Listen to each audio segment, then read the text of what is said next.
Bismillahirrahmanirrahim. It is very frustrating and disappointing to see the statistic of sexual abuse or sexual harassment among children increasing from day to day. The most frustrating part is this incident could be avoided if we educate them about sexual assault or sexual relationship in the first place. Assalamualaikum warahmatullahi wabarakatuh, and a very good morning to all. My name is Arif Fahmi.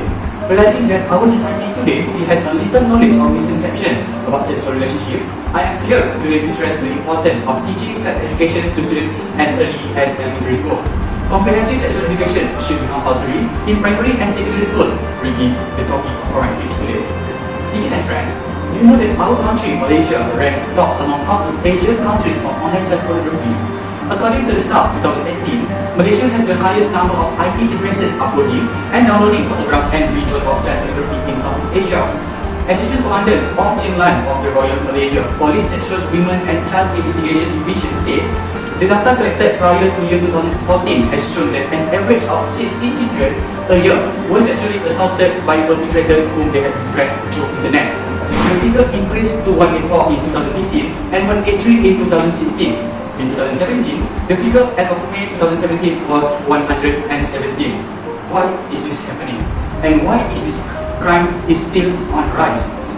One of the reasons is most parents won't discuss or explain to their children about sexual relationship as it is considered rude and inappropriate to even talk about anything related to sex to the youngsters, because most parents had the mindset that they are too young or immature. The youngsters end up learning about this from internet or from their peers, and they often get themselves addicted to pornography. The Executive Director of UNAIDS, or the Joint United Nations Programme on HIV for AIDS, Michael CDB, stated that preparing children and young people for the transition to adulthood has always been one of the great challenges with human sexuality and relationship in its core. Today, in a world with AIDS, how we meet this challenge is one of most important opportunity in breaking the trajectory of the epidemic.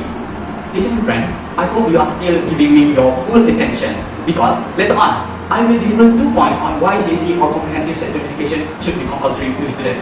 Firstly, CSE is important to educate students more about sexual assault, and secondly, CSE should be compulsory to teach students about safe sex and its importance. Now, moving on to my first point, CSE is important to educate students more about sexual assault.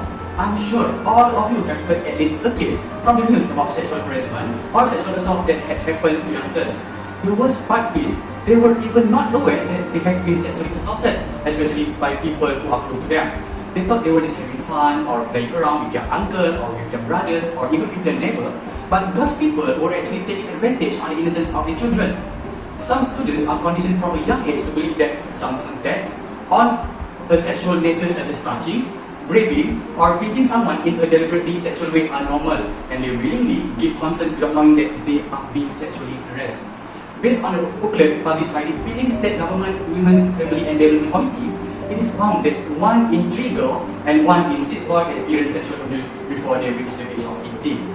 On the other hand, there are few cases in which the sexual assault were done by the children to another child because he or she didn't even know that they actually were considered sexual. To support my points, I have made research on this and will include the cases in my speech. First, based on a report published by Utusan Borneo.com.my in 2015, a 4-year-old girl was sexually harassed by a stranger at a kindergarten. The stranger brought her to the toilet before inserting his finger into the kid's genital part. Not knowing that the action was wrong, the girl did not tell her parent about the incident, but her mother became suspicious after the daughter kept telling her that she felt uncomfortable around her genital part.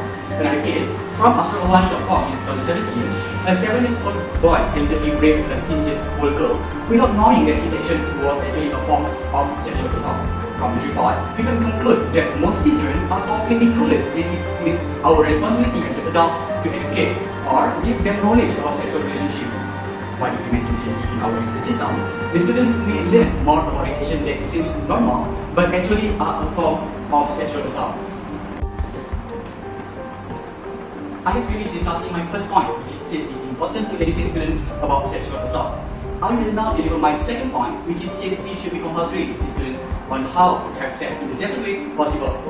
Teachers and friends, I have a question for all of you. How to stop the STDs from spreading?